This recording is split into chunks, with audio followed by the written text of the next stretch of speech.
Hello listeners, welcome back to Luke's English Podcast. How are you doing today? I hope you're doing fine. So here we go with a brand new episode of my podcast, which I've been doing now for, 15 and a half years, since 2009, except no substitutes, ladies and gentlemen. Here it is, 900 and something, episode 900 and, I don't know now, actually, but it'll be written in the title of the episode, 907, 908, I'm not sure. And this is Bits and Bobs / Questions of English Part 2.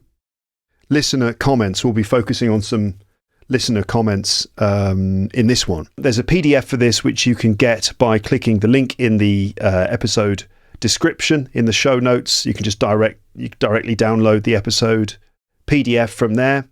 Otherwise, you'll find it on my website on the page for this episode. So let's have a look at the PDF. I'm going to start reading from that right now. Here we go. Boom. Okay. So, have you heard part 1 of this series? So this series is where I'm going through various bits and pieces, or bits and bobs, as we say in British English, which I have saved over the years for episodes of this podcast. These bits and bobs include various questions of English and other things which should be of interest to you, my audience of learners of English around the world. In part 2 here, we're going to focus on various listener comments and questions which I've received over the years relating to various episodes from the archives of Luke's English Podcast. And by the way, talking of the archives of Luke's English Podcast, if you are watching this episode on YouTube, hello, something that you should perhaps realise or notice is that not all of the episodes of Luke's English Podcast are available on YouTube. The first 10, 15, 20 episodes are available, and then I think there's a big gap, and then they continue from something like episode 4 or 500, something like that. So you might have noticed that you can't find all of the episodes in the archive on YouTube, but they're all available on my website, teacherluke.co.uk/episodes, and you can find all of the episodes there, still freely available. Or if you listen to Luke's English Podcast in a podcast app on your phone, you'll find that the list is complete. All the episodes are in the list as well there, okay? So if you're looking for all of the missing episodes, you'll find them on my website, or you'll just find them in your feed, in your podcast app of choice, including Spotify, Apple Podcasts, Pocket Casts, and so on.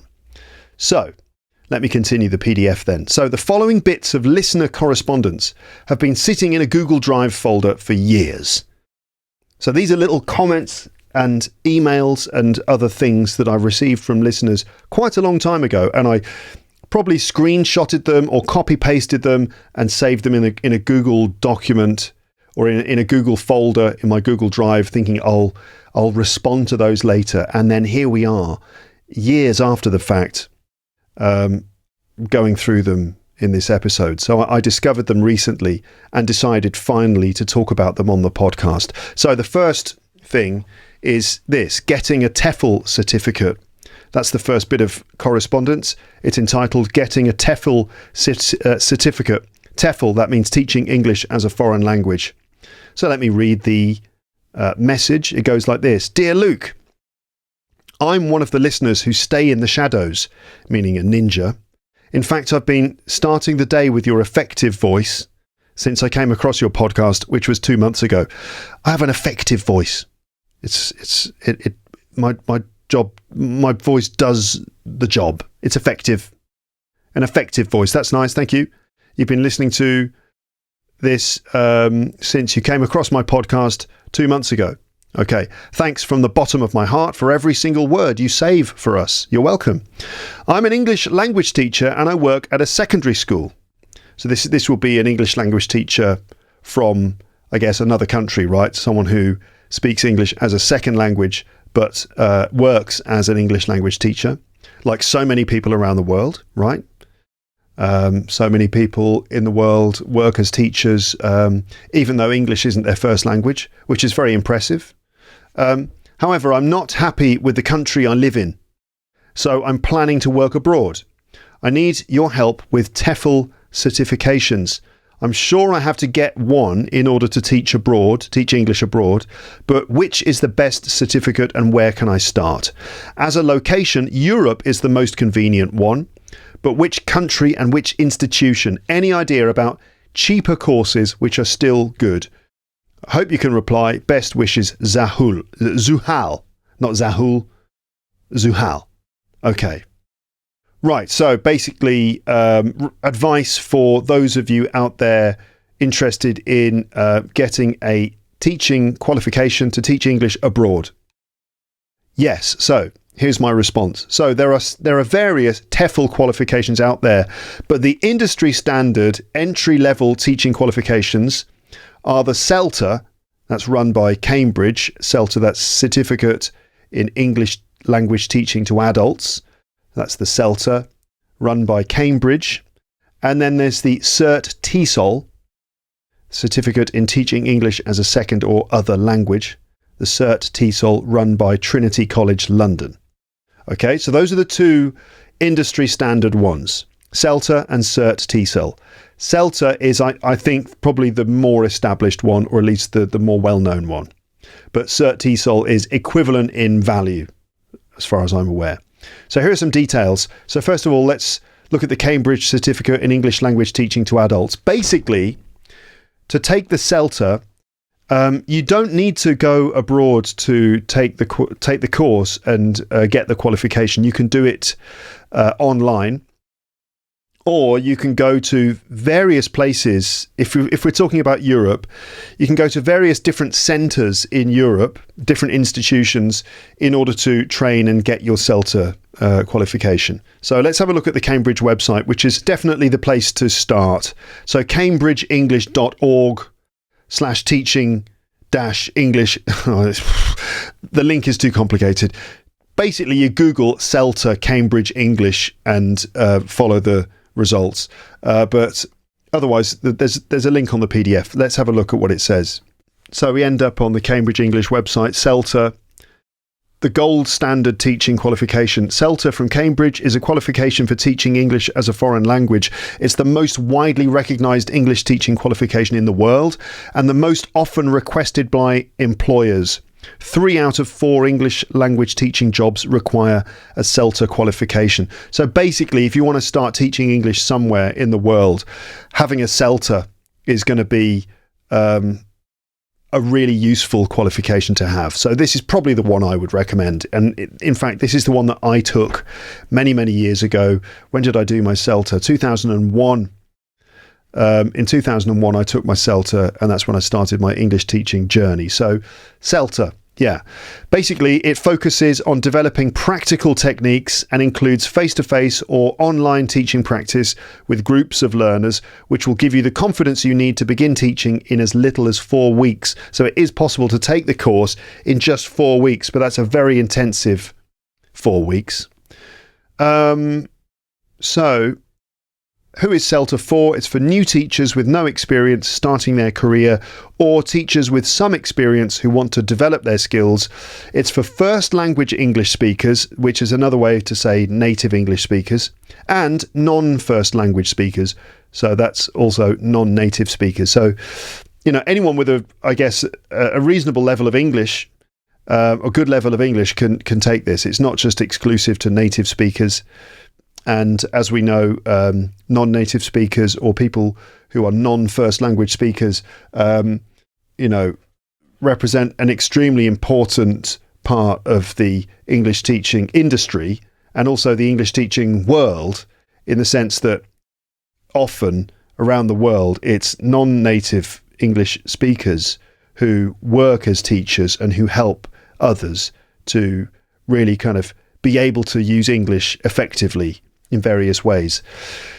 So basically, you'd go onto the website and you can just find a centre. So there's a button you can click where you can actually look in different countries, different parts of the world, and you will find different centres, different institutions where you can train and take the exams and assessments to get the qualification. You can basically do it face-to-face in a centre, like I said, or you can do it online, or you can do a combination of the two. And there are various links and things on the Cambridge website that you can follow. 120 hours of study, which can be crammed into 4 weeks, or you can do it at a more, a less intensive rate. So basically follow the link that I've given you, or just Google CELTA Cambridge English, and you can find out more, and you can take the necessary steps to either book yourself onto a course in an actual teaching centre somewhere, or you can do it online. Okay? So that's what you could do. And similarly, the Trinity certificate in English, in teaching English to speakers of other languages, or the CERT TEFL, there's a link for that as well. And you could, get stuck into that and find out what you can find out. Okay, so there you go. I would recommend the CELTA myself. That's the one I took, but CERT TEFL is another option, either somewhere local to you or online. Okay, all right, nice one. Next thing, my next bit is a voice message from Kazakhstan. Hello to listeners in Kazakhstan. It's not often that I mention Kazakhstan on this podcast. I met a Lepster from Kazakhstan once at a Lepster meetup. Can't remember his name, sorry, but he was very good at magic tricks. He gave me a badge. Here it is.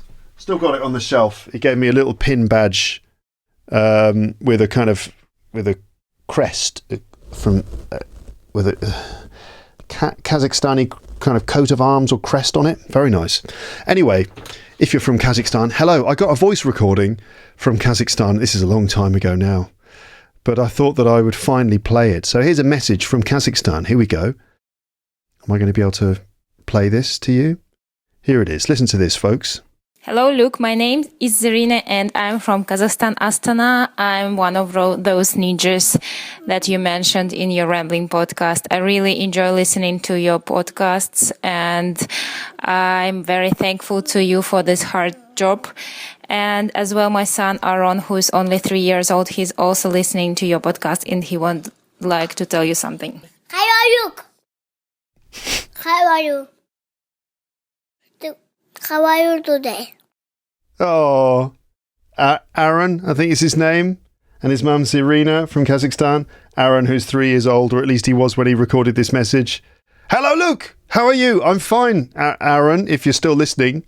I'm absolutely fine, thanks, today. Having a pretty good day. It's a bit grey and cloudy. It's grey and cloudy today, but it's not raining. And I had a milkshake earlier. It was really good. It was a vanilla milkshake with coffee in it. So I'm feeling pretty good, thanks. Thanks for asking. And actually, Aaron, he may be... How old are you now, Aaron? You might be like... I think this was sent to me in... When was it? 2017 or something like that? So, Aaron, you might be nearly 10 years old now. And if you're still listening to this podcast, then no doubt your English is just tip-top brilliant. Are you still listening? Are you still out there? If you are, get in touch. I wonder if he is, or if he's moved on to much more interesting things. Okay, let's move on to the next bit of correspondence, and this is about R sounds in English. R sounds. R sounds. Okay, like the letter R, which is R sounds. Okay, and we're going to be looking at linking R sounds or intrusive R sounds, which is actually something that I covered in full detail, in full comprehensive detail in the most recent, as I speak to you now, the most recent premium series I did. P63 Part 2 is full of stuff about connected speech, including plenty of details about R sounds and the way in which in British English we pronounce the letter R in words, and also how the R sound seems to come into words or sentences when you least expect it. So, this is a message from Raphael, who said, "Hi, I'm a listener from Spain. I've heard your episode about tricky pronunciation issues." That's one I did with Paul Taylor. "And here's one I often wonder about." And Raphael has spelt wonder with an A, but it should be wonder with an O. Okay, here's one I often wonder about. Wonder with an O means think about. Wonder with an A means walk around. So I think it's wonder with an O. So, some British people, you included, I think, pronounce an R, that's a R sound, after some words ending with A or A, right? When the next word starts with a vowel. He's written a vocal, but it should be a vowel. Right, you're following this, everyone. Some British people pronounce an R sound after some words ending with an A sound when the next word starts with a vowel. Okay.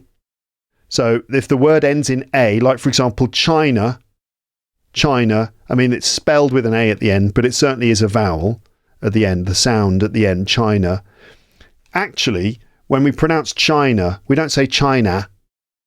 It's China, hear that sound? That's the schwa sound, which is very common in unstressed syllables of words in English, right? So China, it's got two syllables in it, right? The first syllable is the stressed one, China, and the first syllable, the I, is pronounced with a full vowel sound, I, chai, but then the A, the vowel in that second syllable, is not pronounced as an A. It's not China.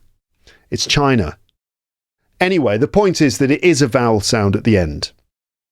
So, Raphael is basically saying that sometimes when we pronounce a word with a vowel sound at the end, we do pronounce an R sound after it when the next word begins with a vowel. Huh?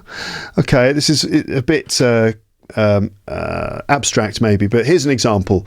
So if I was to say China is facing a difficult situation nowadays, right? China is facing, between China and is, China, which ends in a vowel, and is, which starts with a vowel, that actually between those two words you get a R sound. China is facing a difficult situation nowadays. Now I wouldn't really emphasize it like I did just then. Instead we'd say China is facing a difficult situation. China is facing. Can you hear it? So there is a little R sound that links the at the end of China and the I at the beginning of is. So we don't say China is, but China is. China is facing a difficult situation nowadays. This is what Raphael is saying. He's noticed this. And he says, could you expand about it? I would say expand on it. Could you expand on it? Could you expand on that? Is it a particular accent? All the best, Raphael. Or just best, Raphael. So this is, okay, Raphael, this is very common. This particular one is called intrusive R, or an intrusive R sound. And it is very common in British English. And so there's several things going on here, right? Now, you might have noticed, listeners, in British English, we don't always pronounce R in words. So words that end in an R, like teach, like car, that you drive a car, in British English, in sort of like a standard version of British English, let's call it received pronunciation, RP. In RP, that R at the end of car isn't pronounced. Car, drive a car. Now, it's not drive a car, with a more rounded R sound that you might hear in some accents in England. So in the West Country where, you know, like people sort of, they pronounce their R sounds a bit more.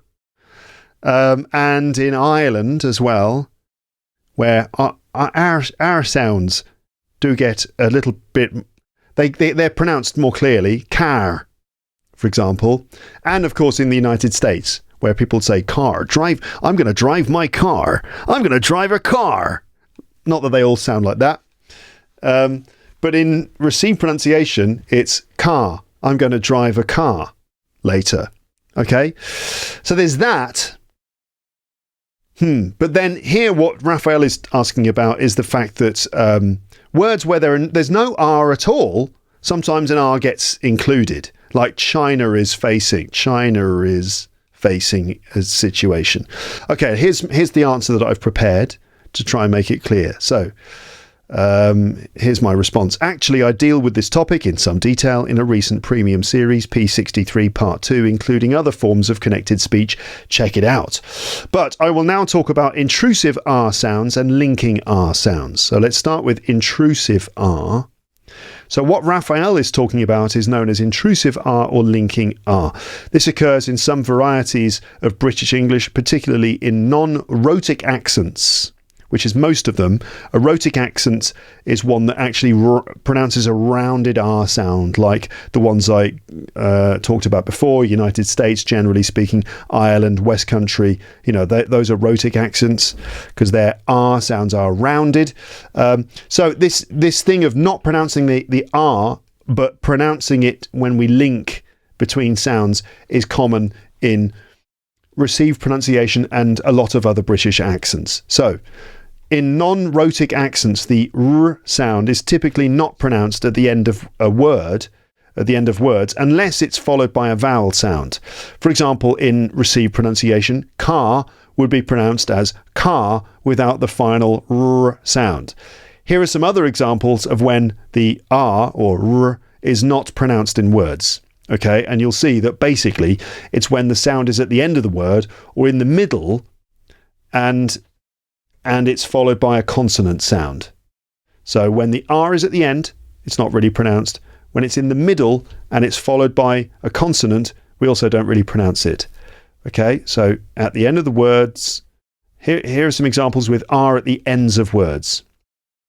So car, teacher, far. Is it far? No, it's okay. We can take my car.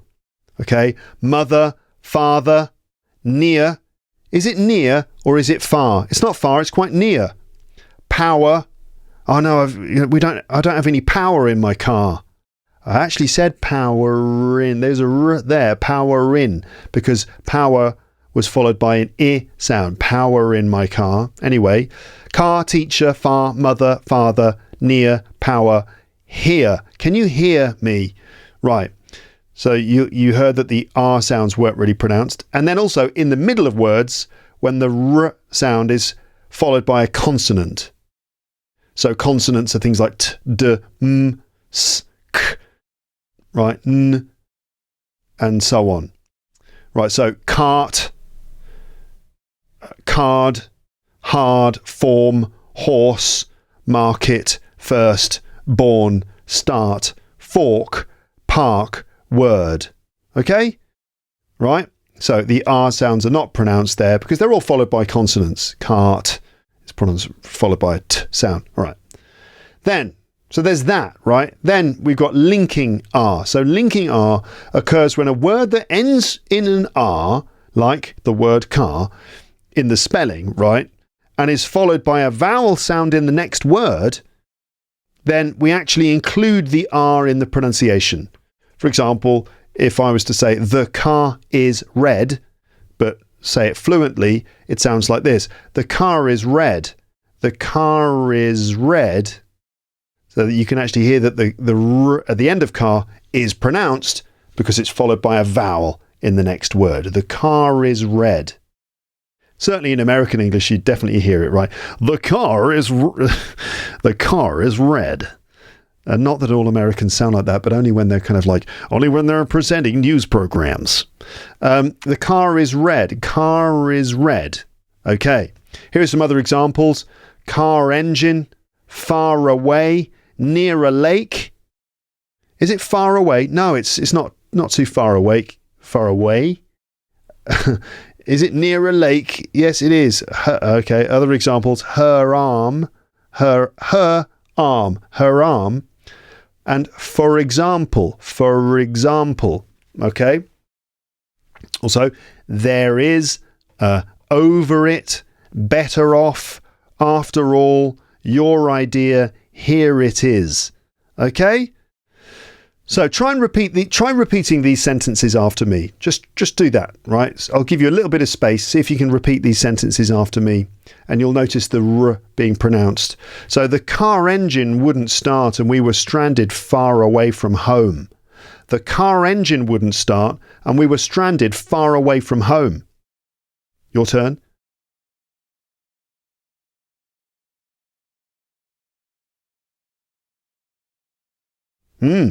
What? The car engine wouldn't start and you were stranded far away from home? That sounds complicated.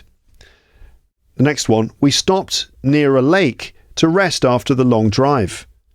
We stopped near a lake. stopped near a lake. Go on. You stopped near a lake. Stopped near a lake. Why?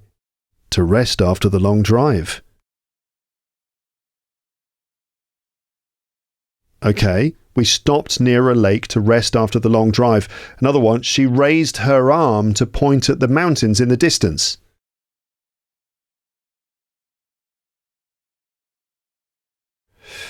Okay, we're going to skip forward a little bit and then move on to intrusive R. So intrusive R is similar to linking R, but occurs even in words that don't end in R in their spelling. It typically happens when a word ends in a vowel sound and the next word begins with a vowel sound. So one word ends in a vowel, the next one begins in a vowel. For example, China is. China is. Okay? So China is might be pronounced as China is. China is a very big country. Okay? So this intrusive R makes the transition between the two vowel sounds smoother and more fluent. It's particularly common in received pronunciation, this kind of standard British accent, which is basically how I speak, more or less. So it's very common in RP and other Southern British English accents. So we've got things like the idea of it, the idea of, law and order, India and China,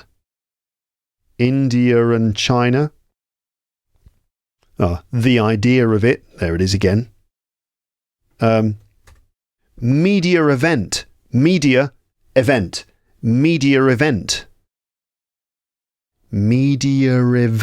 right? Soda and ice sounds like soda and ice. Soda and ice. Saw it. I saw it at the cinema. I saw it at the cinema. Saw it. You don't emphasize it. Now, what happens sometimes is when I teach this particular language point to my students in a classroom and my students are trying to practice it, they end up emphasizing it, which is definitely not the point. That it's not something you would emphasize. So you don't say soda and ice or media event or saw it. It's more that you're stressing the other words, and this little r sound is just a way to smoothly move from one sound to the next. I saw it at this, right? I saw it at the cinema. I saw it at the cinema. And data analysis. Okay, let's move on. That's all, actually. You could try and repeat these after me. The idea of travelling next year sounds amazing. The idea of travelling next year sounds amazing. This is where you have to try and repeat what I've just said. The new government promised to restore law and order in the city. Law and order in the city.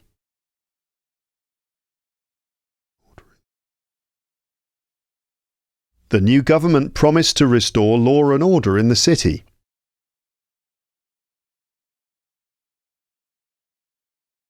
Okay. India and China have a long history of trade relations. India and China have a long history of trade relations.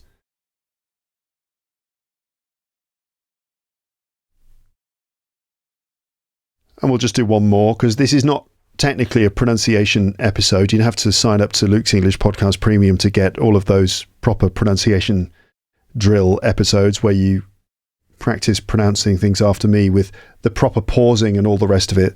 So one more. I love the idea of it, but I'm not sure how practical it is. I love the idea of it. I love the idea of it. I love the idea of it, but I'm not sure how practical it is. Okay, so that was just a little look at the way that R sounds are sometimes not pronounced in words, sometimes they are pronounced, and sometimes they're pronounced when there's no actual R written in the word in the spelling. And that's just one little feature of connected speech in English. There are various other ways in which words in English are connected together, and it's definitely worth having a look at the subject of connected speech, understanding the various ways it happens, and then practicing doing it, because it can really help you, I think, to improve your fluency by being able to speak without making pauses between the words. You know that when you hear someone speak another language and it's impressive, it sounds impressive because all the words all sort of connect up together. They all run in. It all sounds like one long word. And there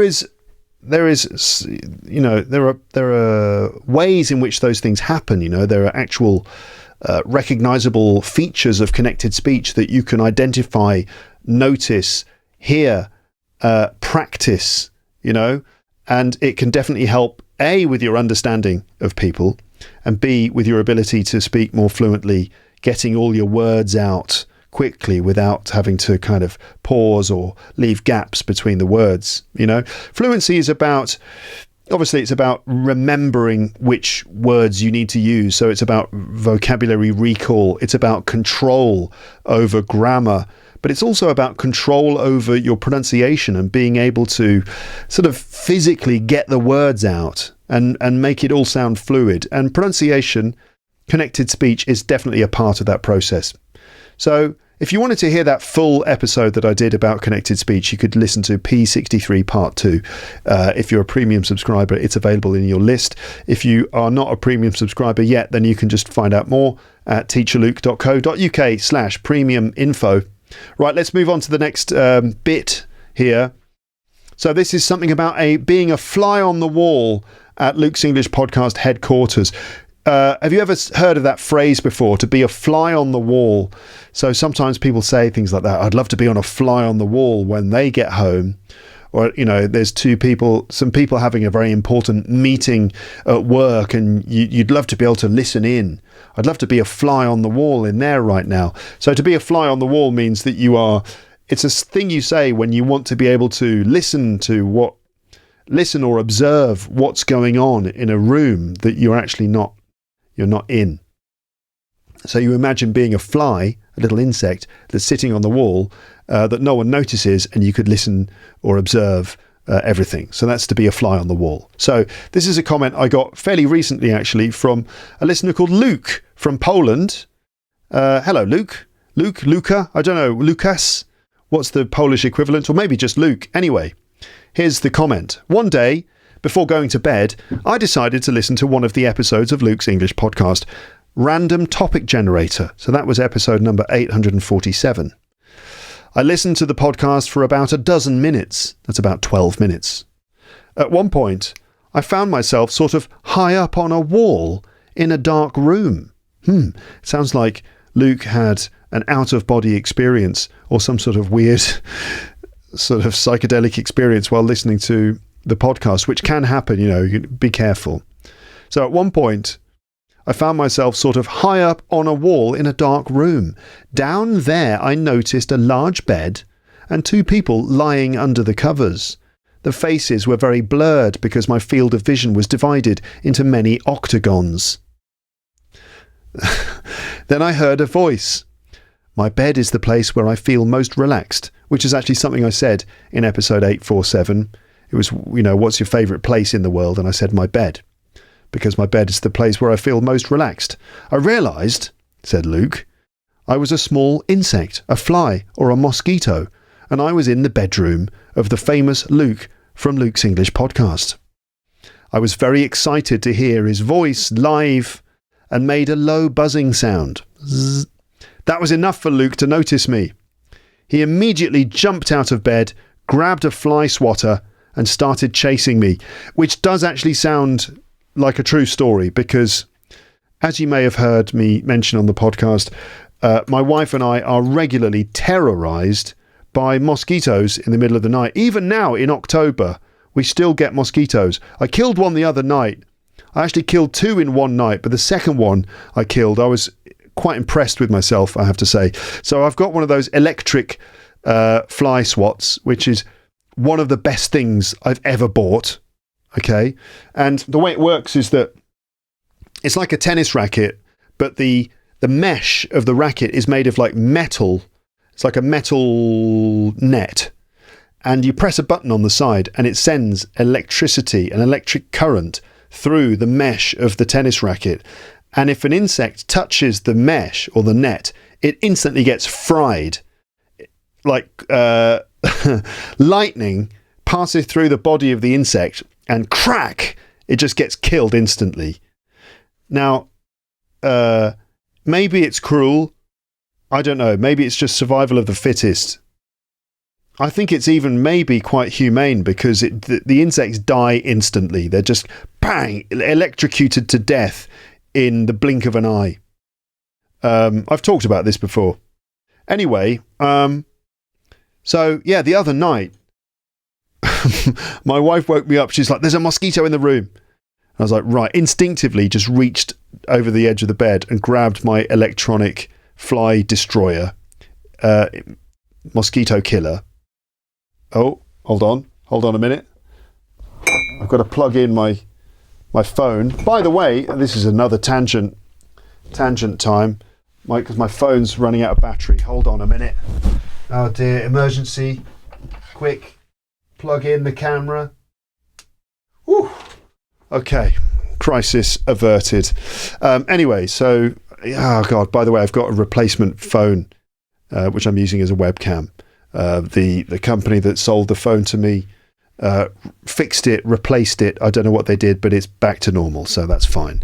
I'm referring to a few episodes ago. You might have heard me talk about this mystery where I came back from holiday and my phone, my iPhone, which I use as a camera in my office, was just all broken apart and the screen was all cracked, and I didn't know what had happened to it.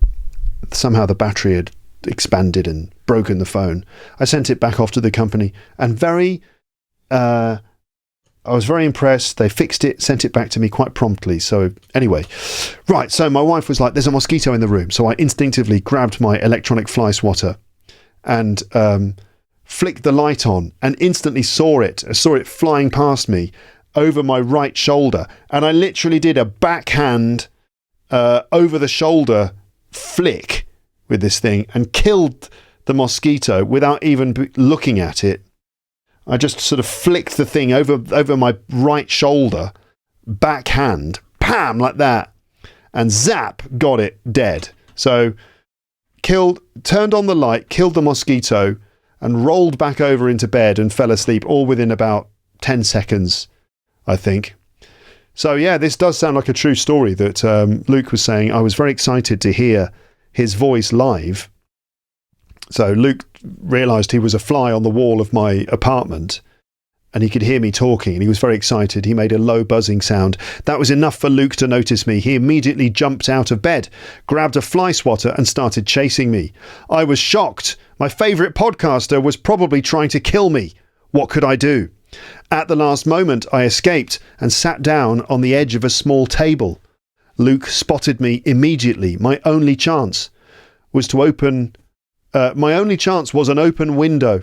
I threw myself in that direction. Luke swung his paw in my direction, and the force of the air made me lose my balance and fall to the floor. Luke came towards me, lifted his foot, and tried to step on me. Yeah, I have no mercy when it comes to flying insects. I thought, it's over. I'm going to die miserably here trying to learn some real British English. Then I woke up. It was all just a dream. And heard Luke's familiar voice in my headphones. Thankfully, it was just a dream. Now I know what they say about wanting to be a fly on the wall. I don't think I want it. All right. Nice one. Yeah.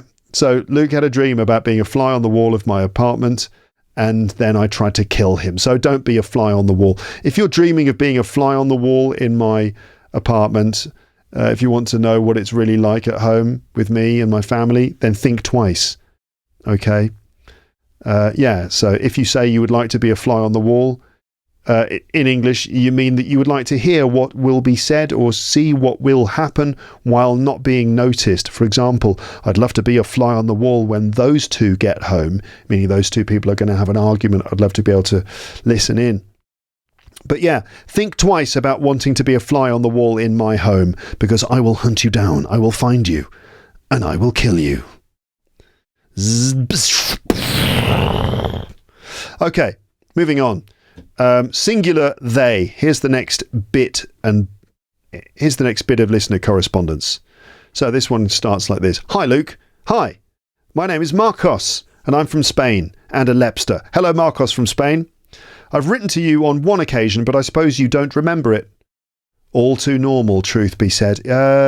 It's quite possible, I'm afraid, Marcos. Sometimes I get a lot of emails and I don't get a chance to respond to them all. So apologies for not replying to your first email, and indeed to anyone else who's ever written to me and never received a reply. You're probably deeply hurt, right? You're heartbroken, probably, some of you, having written to me and just, I wrote to Luke and he never replied.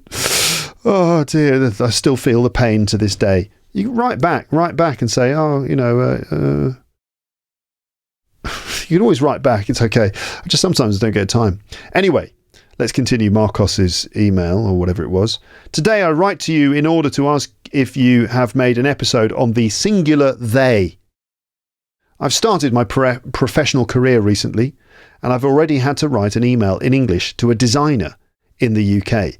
Given that I'm a programmer and that I have to write about users, I don't want to be always writing the user can do X, but if he or she blah blah blah.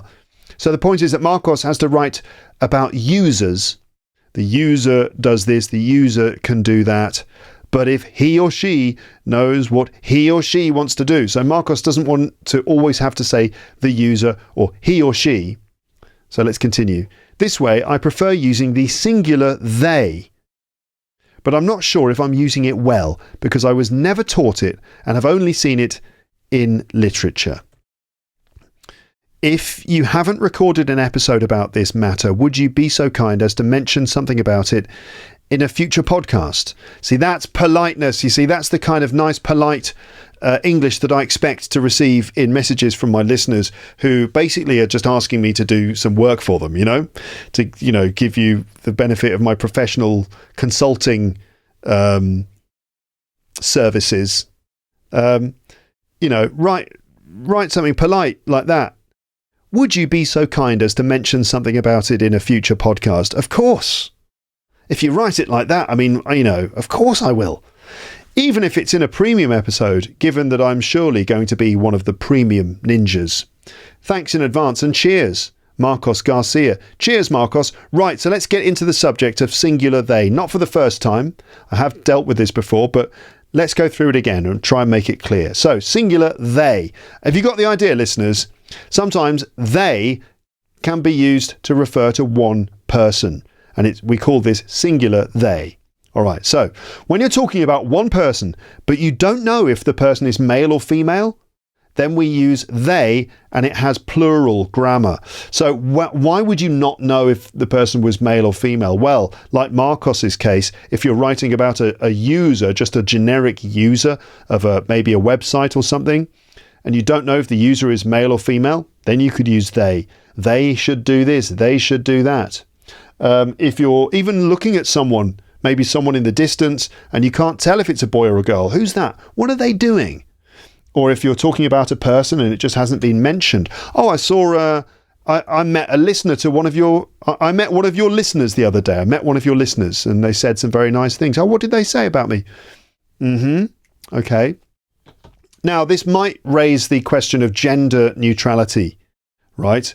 Which is kind of a very current issue. Okay. Of course, some people prefer to be referred to as they because they don't identify as either male or female. So there's this issue as well. And normally in this situation, the person will state that their preferred pronouns are they, them. This is fairly new, relatively speaking. You might see it in emails and stuff like that, or something, profiles where people will name their pronouns. And some people might choose they or them because they don't identify as either male or female, and they prefer to use this sort of non-specific gender-neutral pronoun. There's that. But then just simply singular they is very old, and it's been used in English for many, many, many years, hundreds of years. I think Shakespeare used it as well.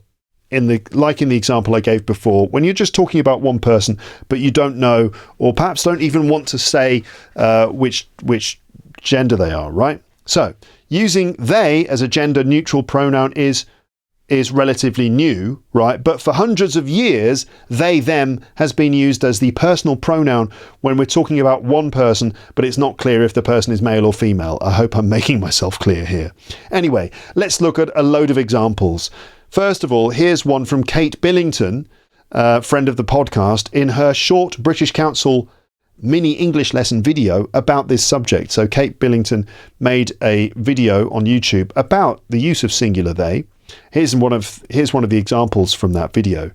She said this: a good boss explains what he wants so his employees can understand him.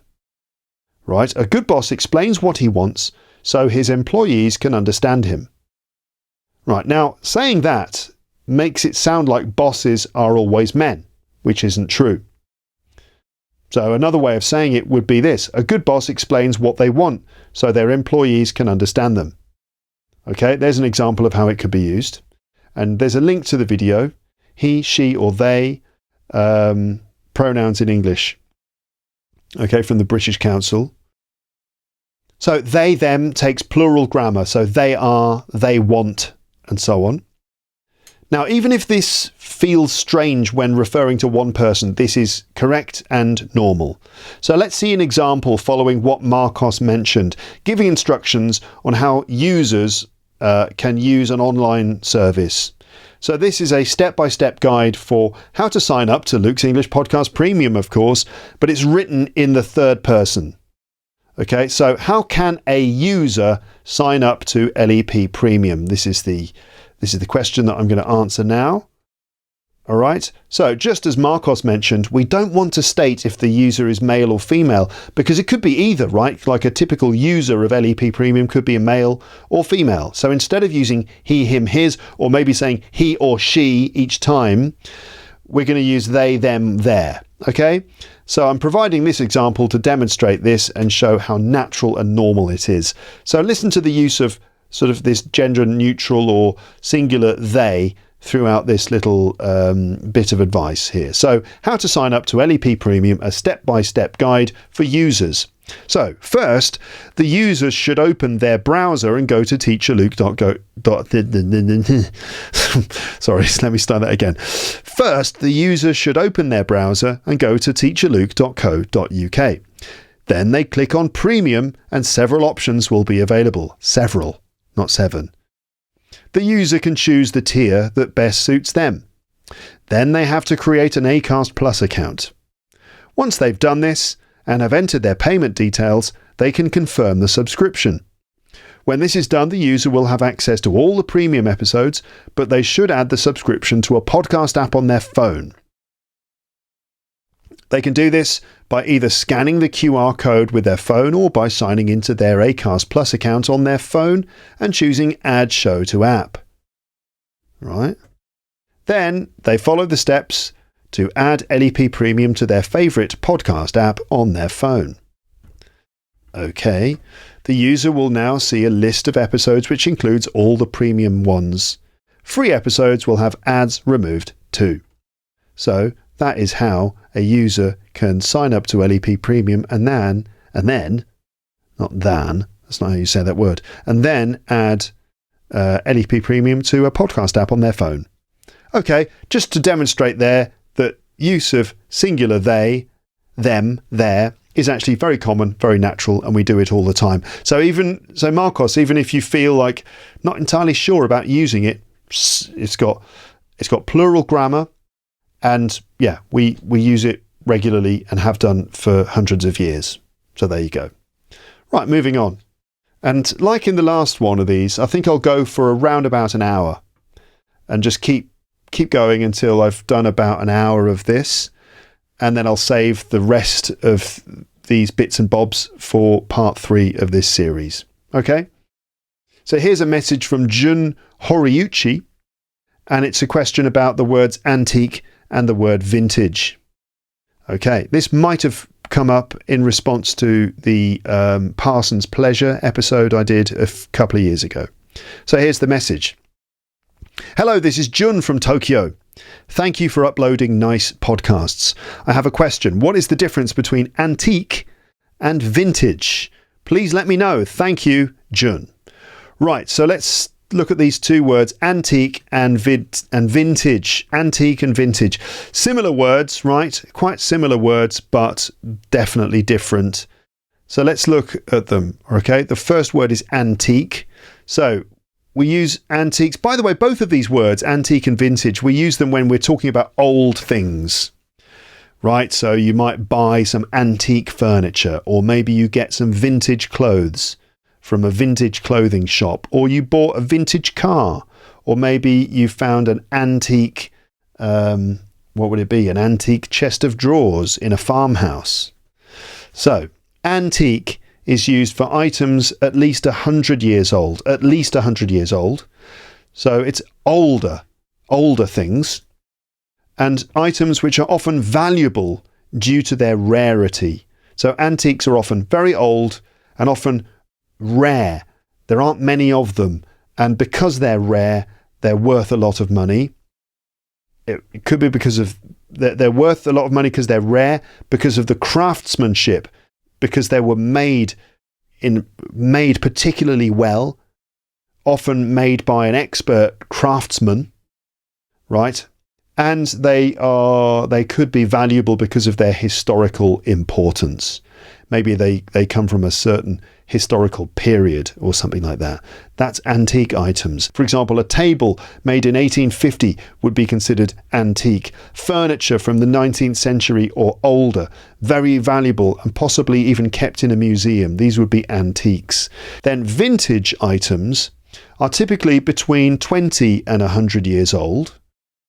So vintage items can still be relatively sort of new, really. An item that's even 25 years old could be considered vintage. So between 20 and 100 years old, and they're valued for their style and their cultural significance, often associated with a specific era. So for example, a dress from the 1970s would be considered vintage. Vintage clothing shops sell old jeans, t-shirts, shirts, jackets, sunglasses, and so on. When I was a teenager, I bought all my vintage clothes from the indoor market in Birmingham. I liked to wear vintage 70s clothing, jeans and jackets and stuff. I loved those flares and things like that from the 70s. And I bought all my vintage stuff from the indoor market in Birmingham, and a lot of it was from the 70s and 80s. These days, vintage clothing shops sell a lot of stuff from the 90s. So you might buy like a shell suit jacket, or I don't know, like a pair of sneakers from the 90s. Those things are considered vintage these days. A vintage car would be something like a 1980s Volkswagen Golf, maybe a Mark I or Mark II VW Golf, or maybe a Jaguar from the 1960s. A vintage guitar could be a Fender Stratocaster from the 1970s.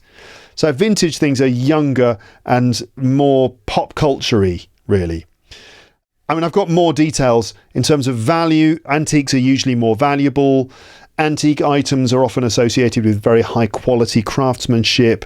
Vintage items could be mass produced, like a Game Boy from 1989, an original 1989 Game Boy. Mass produced item, but still considered to be quite valuable if it's in good condition. And that would be a vintage video game, right?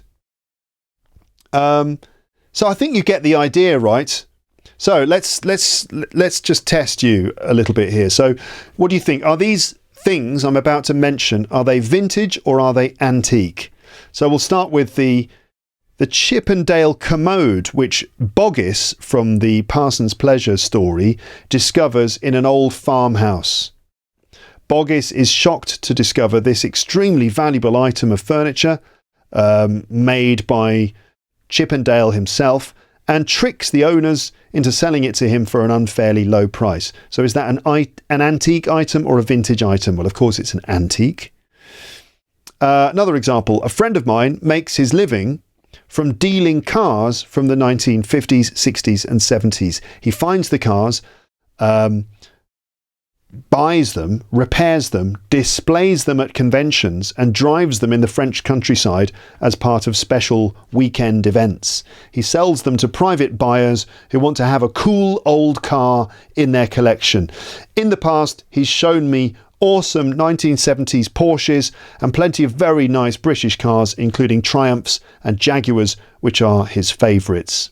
So those are vintage cars. Another example, my wife has a pair of Ray-Ban sunglasses which her dad bought in the 1980s.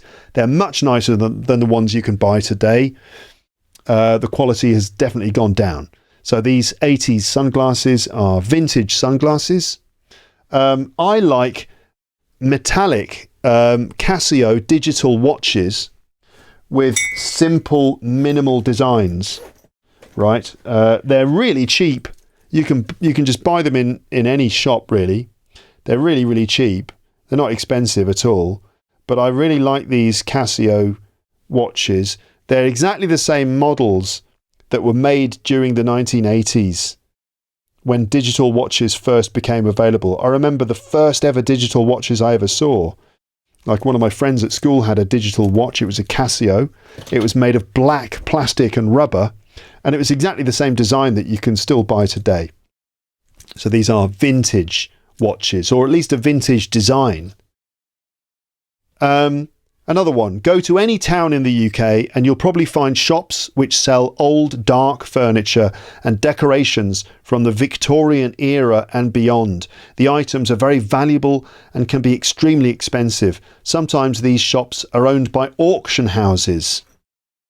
Right, auction houses. An auction is where items are sold. You'd have an auctioneer who stands in front of an audience of people who are interested in possibly buying the item, and the auctioneer says, so if we have this I nearly gave you the answer.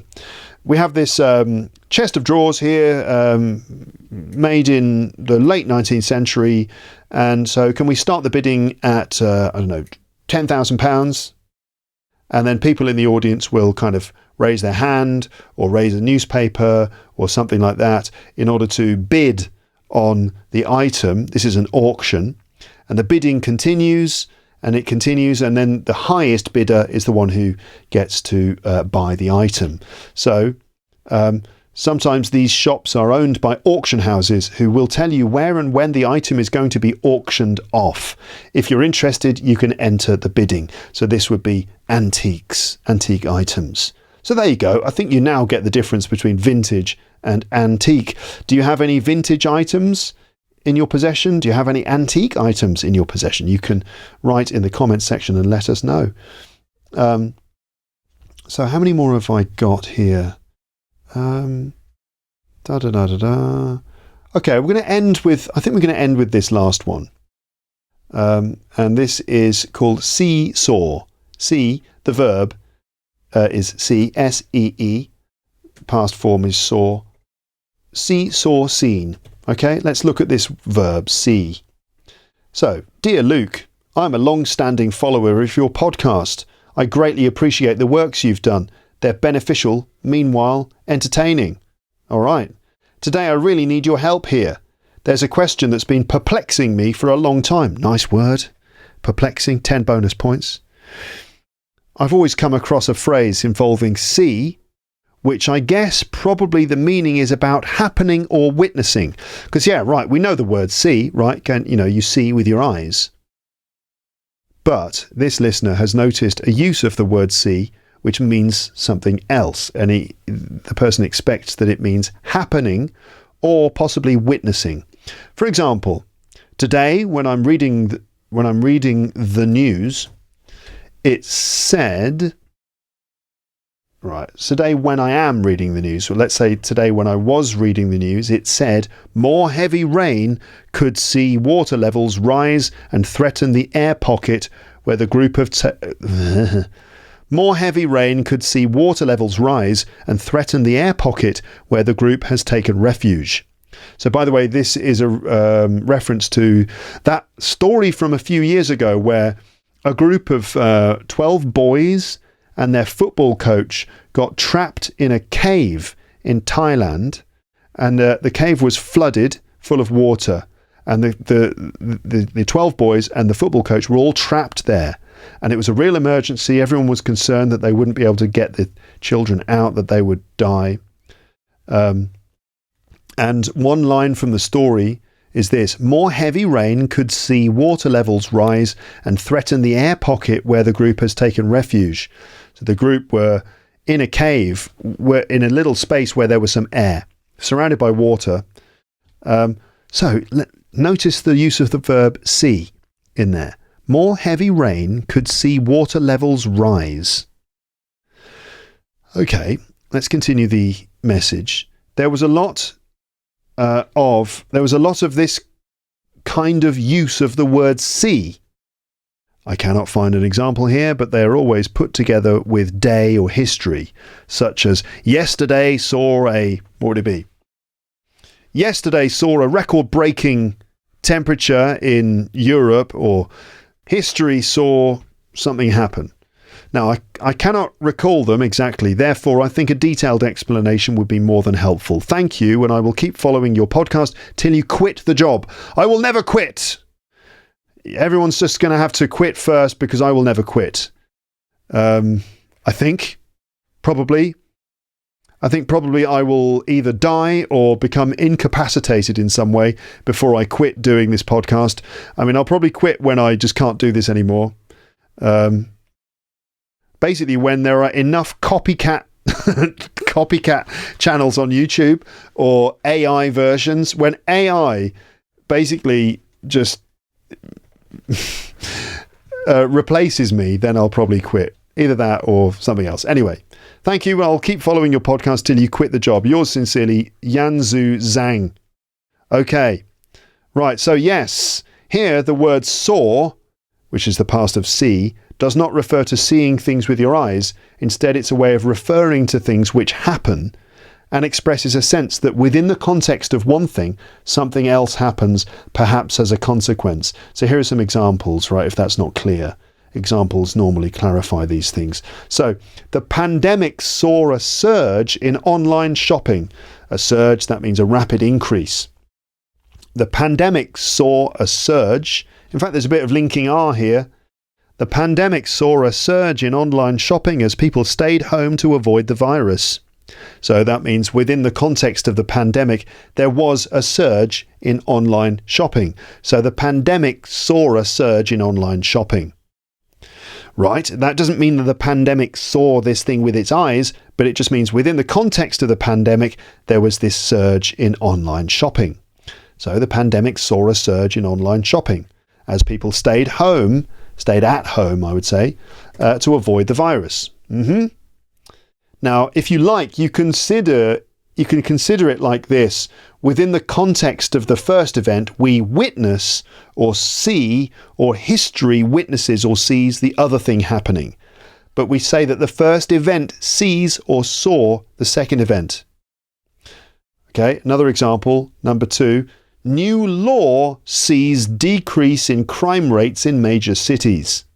This sounds like a newspaper headline, a news headline, which is why the grammar is a bit different. New law sees decrease in crime rates in major cities.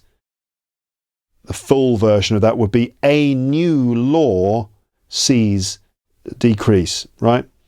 Sees a decrease. Often in newspaper headlines, little words like articles get removed. So, new law sees decrease in crime rates in major cities. So this is from a newspaper headline, hence the reduced grammar. The new law has created a context in which crime rates have decreased. So, new law sees decrease in crime rates. Another one, number 3. The economic downturn saw many businesses closing their doors for good. The economic downturn saw many businesses closing their doors for good. So the economic downturn is the context. This is like a recession or a situation where the economy goes bad, a downturn. So the economic downturn is the context, and this has caused many businesses to close their doors for good, meaning permanently. The economic downturn saw many businesses closing their doors for good. Right, another example, the success of the movie saw the lead actor become a household name. Meaning, after having big success in a movie, the lead actor became a household name. A household name, this is a name that everyone knows. Right? Like Leonardo DiCaprio is a household name. Everyone knows his name. Number 5, implementation of new safety regulations sees a decrease in workplace accidents. It sounds again like a newspaper headline. The implementation of new safety regulations, the implementation of new safety regulations has seen a decrease in workplace accidents, as reported by the Health and Safety Administration Service. So the new regulations caused a decrease in workplace accidents. Yes, the rise in number of listeners to Luke's English podcast sees a global upswing in English fluency. Yeah, that would be the news. That should be the news headline. Never mind all the negative things. The increased listener base of Luke's English podcast increases massive global increases in the listenership of Luke's English podcast. Have seen a huge upswing in fluency in English around the world, leading to greater mutual understanding, which has seen rapid progress in the peace progress, in the global peace process, leading to world peace and ultimately free ice cream for everyone. And on that note, I think it's time to end this episode of Bits and Bobs number 2. And next time, there will be a third part. I think there'll be at least 3 parts in this series. We'll go through some even older bits of listener correspondence and other bits and bobs from my Google Drive. Other online cloud drives are available as well, by the way. Thank you very much for listening to this. If you've listened all the way through to the end, see if you can write a comment with the word see, meaning the things that I've just mentioned. Otherwise, have a lovely day, afternoon, morning, evening or night. Okay? And I'll speak to you again on the podcast in some form, unless I just give up. Unless AI becomes sentient in the meantime and decides to just replace me, and they send a Terminator back from the future to murder me. So if there are no other episodes after this, then that's what's happened. All right, Skynet became sentient, and all sorts of Terminators have been sent back to try and stop me podcasting in a desperate attempt to subjugate the human race and prevent everyone from learning English and being able to communicate with each other. All right. So if there's no more podcasts, that's what's happened. Otherwise, speak to you next time, okay? But for now, I'll just say goodbye. Bye, bye, bye, bye.